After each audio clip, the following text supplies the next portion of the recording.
Hi, this is David Goodwin, the Assistant Director at the Fordham University Center on Religion and Culture. Many thanks for joining us for another episode of our new series, CRC Chats. This series features writers, journalists, historians, religious figures discussing their work and issues of the day. We launched this series during our shared experience of self-quarantine and self-isolation. Today, we're joined by Jim McDermott, SJ, for a new installment of our collaboration, Binge-Watching with St. Ignatius. Many thanks for joining us today, Jim. Thanks a lot, David. Great to be with you. So last week we talked about Better Call Saul. The week before that, we talked about Schitt's Creek. We had a lot of fun. Both the discussions were really enjoyable, really enlightening. Well, what's on the schedule for today? So this week we took a risk. We thought the idea of this, right, is that the shows that we give a lot of our time and attention to, even outside of quarantine, but maybe especially now, that they must have something for us. Mm-hmm. That we often dismiss television shows as just like entertainment. It's just something, or escape. I don't really believe that. I believe if you commit your life to something so much that you're watching it every week or you're talking about it constantly afterward, there must be something in there for you, something that it's speaking to something in your heart, right? And so we've been talking about how you might kind of uncover what that is. And this week we thought we would try reality TV, which I don't think either one of us knows an awful lot about. No.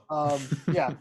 So we actually asked you, the studio audience, whether or not we should watch Love is Blind, Netflix reality show, which is sort of like The Bachelor, kind of, or The Circle, which is another sort of, I don't know if it's a dating show, but it's a reality TV show. And what did people say they wanted? Love is Blind. Okay, so yeah. I watched 3 episodes. How many did you get through? First 4. Okay, all right, good. So, yeah. So we're going to talk about that, but and like let me just walk through this kind of the process that I've kind of suggested in the past.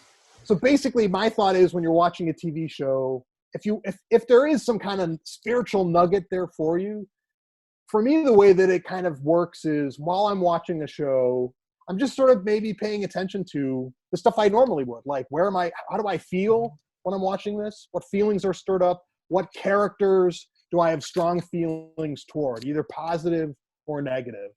So there's that. And then afterward, I just take a minute and say like, okay, what was all that? You know, what did this kick up in me?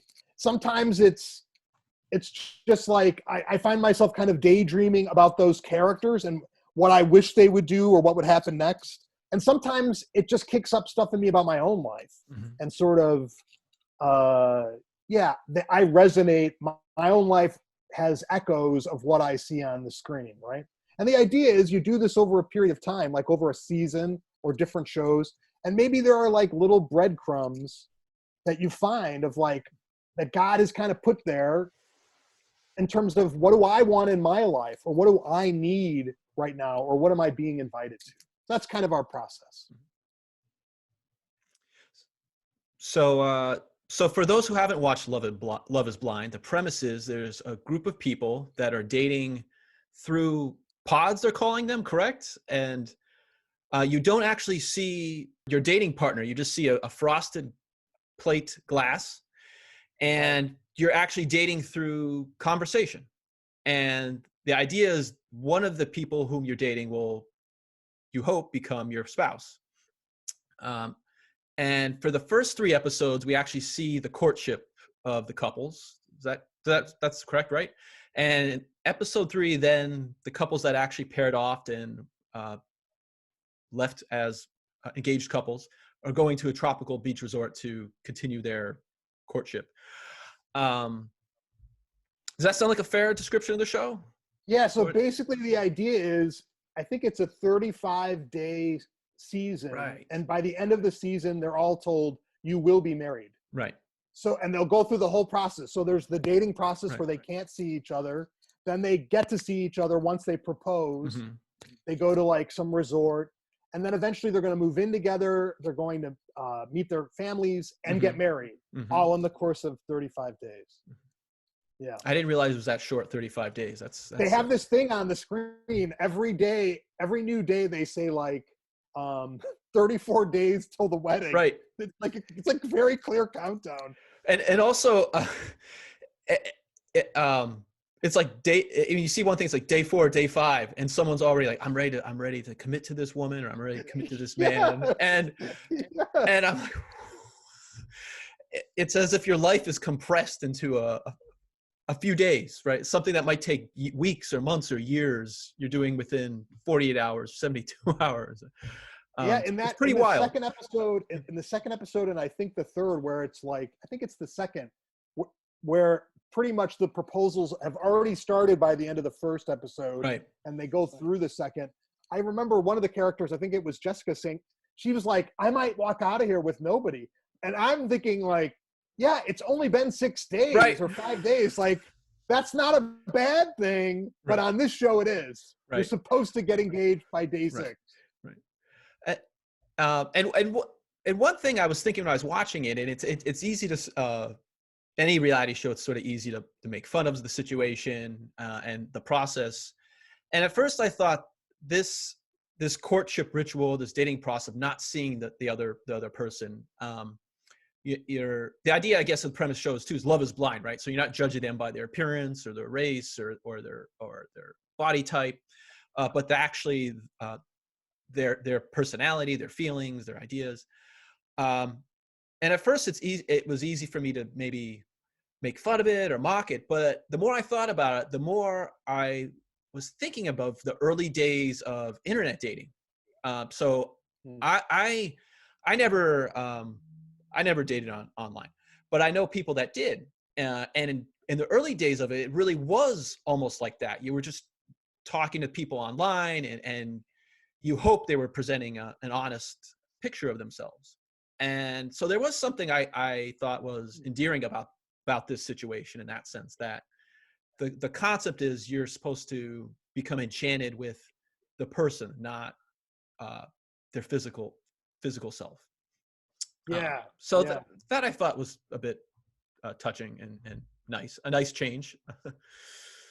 So what would you say, like, if well, in general, as you're watching these episodes, what kind of feelings got stirred up? How did you feel about the show? Who did you like? Who didn't you like? Oh, so the premise itself, I thought at first was a little silly, but the more I thought about it and the more I'm watching it, I actually, I found it endearing. And I think what it stirred up for me is for the couples that seem to have a connection. So I believe it was Cameron and Laura. Was that the first couple that, I shouldn't spoil it for our audience, but the first couple that the romance was kindled. And then another couple, Damien and I think is it Giovanni? Is that her name, or or Gianna? And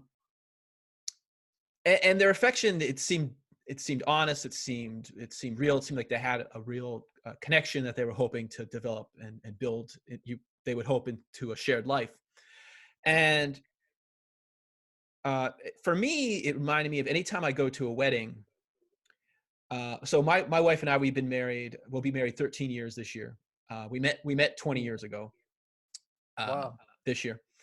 And anytime I go to a wedding, I always see that as a reminder of our life together, and also almost a renewal of the wedding vows, in a way, and also that we're part of this tradition of marriage. So we're one couple, and then we're witnessing another couple beginning their life together. And watching this, I had a similar situation where I'm watching these people, trying to make a connection, trying to build a bond with someone. And that's for many of us, that's one of the main goals of our life, is to find a partner that cares about us for who we are, not necessarily if we're successful or we're beautiful or handsome, but that they see what's inside of us, and what we're capable of, or what our potential may be. And that, again, like watching the show, you see that possibility there, or at least I felt like I saw that possibility there of, so that's I think what was kicked up for me. Hmm. Um, That's funny. I found myself, this was a hard show to watch. I found myself very uncomfortable for a lot of it. And I think part of it was just the concept of people being pressured into getting married, meeting, dating, getting married in that period of time just felt like, God, that's too much to ask. And how can you trust the feelings that you have in this kind of hothouse environment? I was very, I was uncomfortable, and I actually, it's funny, as the episodes went on, there were definitely, like, I'd say Barnett, one of the guys. Yeah. I had tons of problems with him pretty much from start to finish. Yeah. He garbage was kind of my general feeling. Yeah. And he's manipulating all the women and through, And then we're getting, but then as in the third episode, we're seeing them with each other, the couples. And I was like, I think all of these guys are treating these women like property. Like they all, even the ones that seem nice early on to me, like Mark, who's a guy from Chicago, he seemed very sweet. But then when he's with his partner, they just all seem very possessive and interesting, like making all the decisions. And I don't know, I just was really uncomfortable with that. Like, what is going on here? That it was like every story you hear where you're dating someone at first and they seem great, and then it turns out, like, after you have sex, the guys turn out to be jerks, or after a certain point they just turn into monsters. Like it was so I was stirred up in a negative way, which is not a bad thing in this kind of exercise, because the idea is St. Ignatius, right, the founder of the Jesuits, like, he always thought it's any strong emotion that you should pay attention to, positive or negative. If you have a strong reaction, there's probably something good for you there. But so for me, it was a lot of, like, I started with thinking a lot of them were sweet, and I'm sure that they actually are, probably. But as it went on, I just got more and more frustrated and kind of angry, especially at the guys. I mean, I had a similar reaction to Barnett, right? That's his name. Who's as we just discussed, is really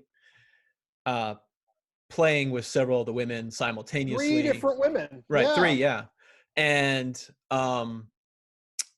the 2 that seem to care about him the most, he says no to. Right. The 2 that he leads on the most, he then pulls the rug out from under.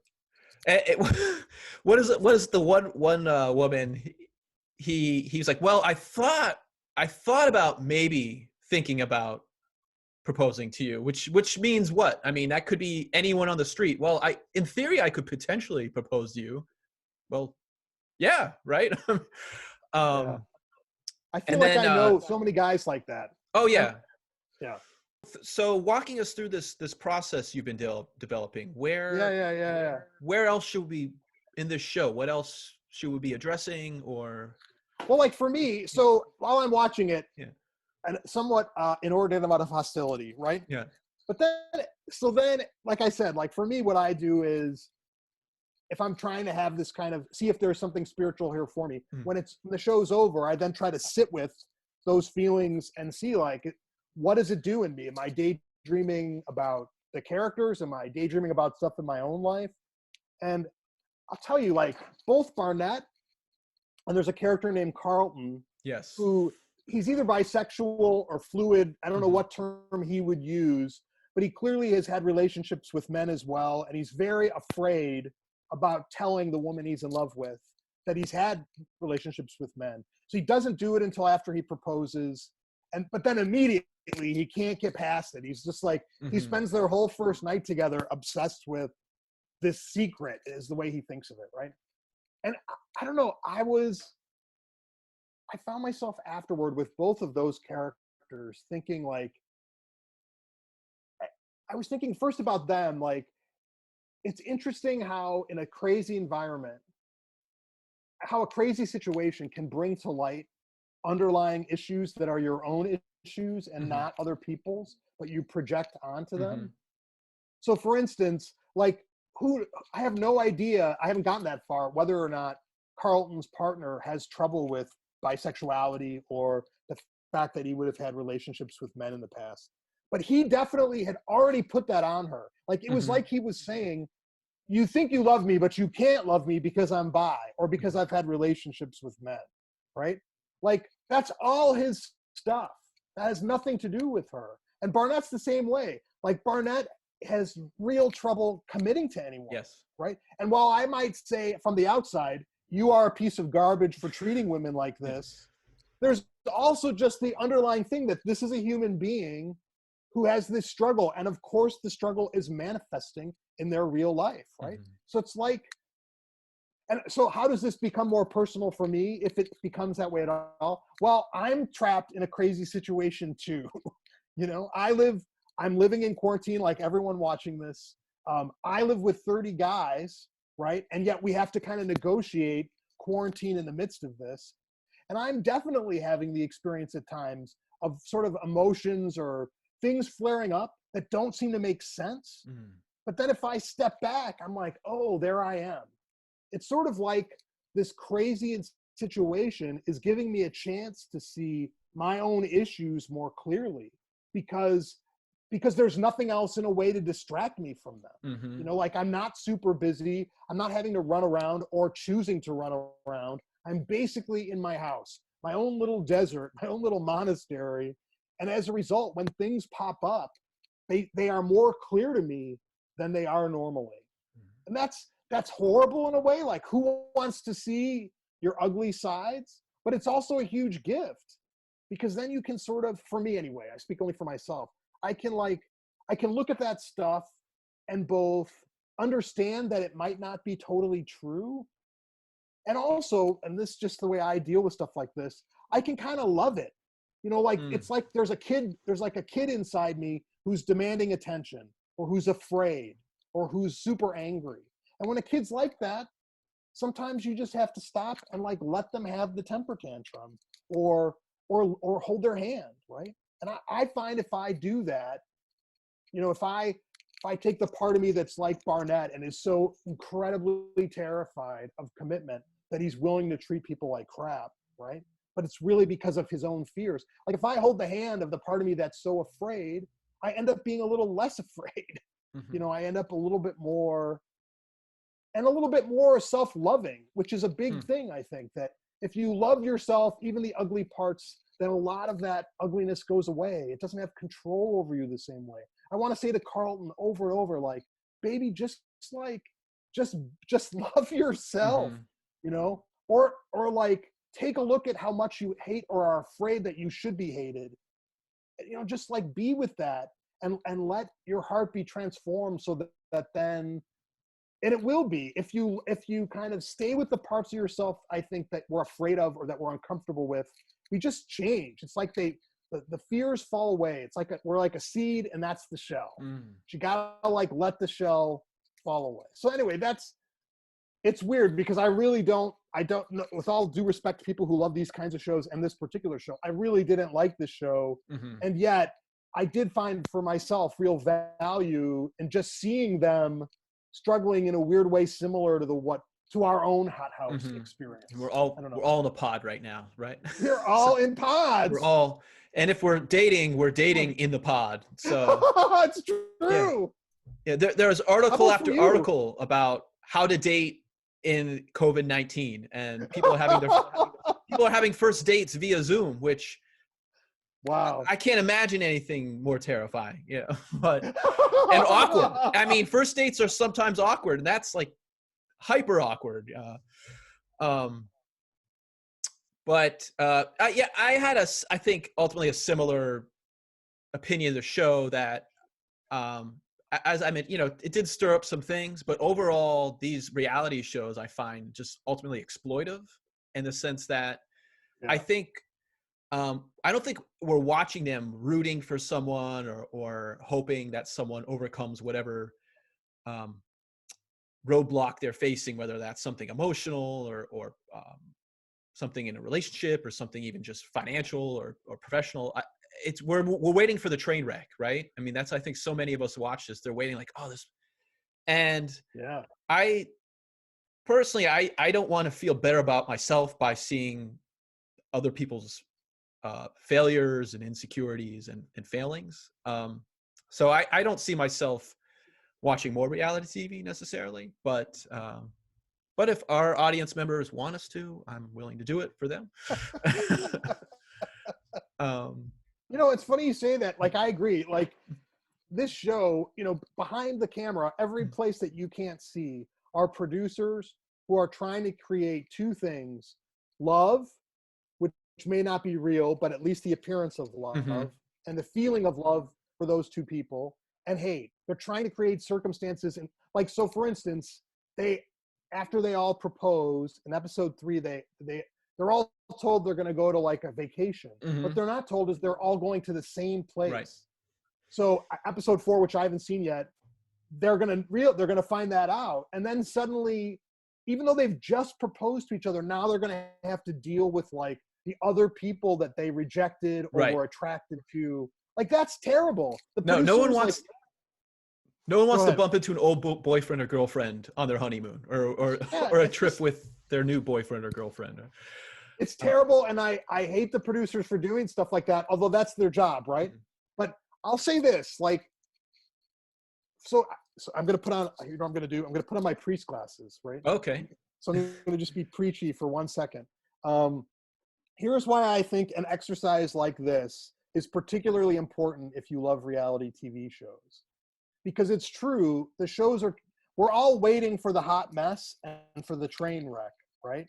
And what comes with that is people that we love and hate, period. So like, I might say, if I saw Barnett in real life after 3 episodes, I might have a lot of hostility toward him, right?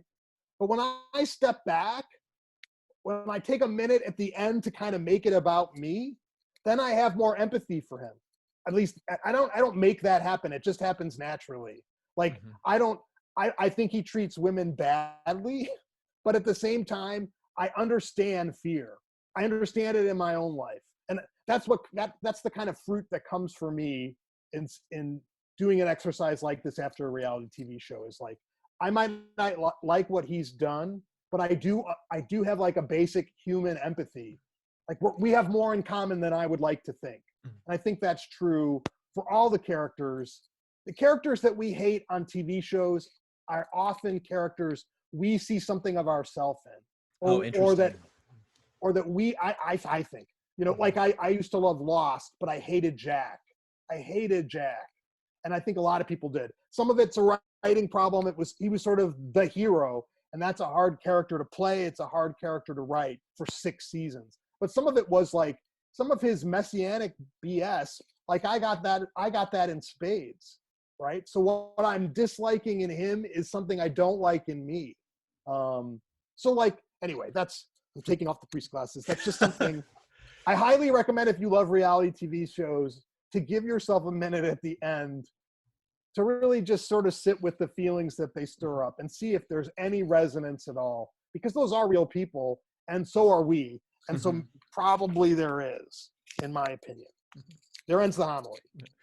So for everyone watching, if you have watched Love is Blind, we'd love to hear what you think. So we'd love to see your comments in the comment section. If you're a fan of another reality TV show and you've watched this conversation and applied it to your viewing of that show, we'd love to hear what that show is and how you reacted to it following Jim's exercise. So Jim, what are we talking about next week? So so we've done comedy, we've done drama, we've done reality TV, and I thought we should do something animated. Right? Sounds great. Because this is just something I've been watching a lot of.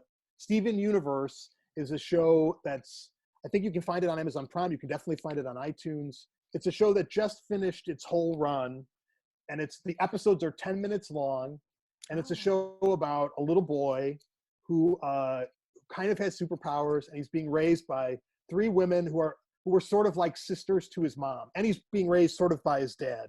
And the 3 women all have superpowers too. They're called crystal gems. It's basically a show about a little kid who wants to trust in people and get people to trust in themselves. And and somehow makes the world a better place from doing it. It's got musical numbers. It has a lot of humor, and it's a super sweet show. I'm excited to watch it. I've never seen it, so this will be fun for me. Steven Universe, yeah, it's a great show. And we'll be announcing on social media which episode or episodes, since they're short, we ultimately watch. So yeah, that's great. I just want to say one other thing, and it's I always I feel preachy. Like I feel like this is like it's like 3 a.m. and you're watching like you turned on the television to like you're going to watch something on the DVR, but first you're watching like a crazy evangelist who's trying to get you to buy like this like thing to wash your lettuce, but which is also somehow deeply spiritual, and it only costs $300. Like, so I just always want to say, like, you know, this is something, this whole kind of process is something that's worked for me, and that's why I talk about it. I think a lot about television. I've written a lot of television pilots and things like that. But if it doesn't work for you and it all just sounds crazy, then maybe it's not for you. And I just want you to know, like, if this doesn't seem to make any sense, it's not you. It's just, you know, God speaks to you in a different way. And so and treasure that. Don't worry about the fact that the crazy priest who's talking about TV as a form of prayer, don't worry if this doesn't make sense. But just something that I hope it can be of value to some people, especially now as we're all trying to find hope and life in this crazy time. And yeah, I'm just always grateful for the chance to talk about it. That's a great closing sentiment. Oh, thanks. So thanks again for joining us today, Jim. And thank you for everyone watching today for joining us. Thank you. See you later. Take care. Be safe.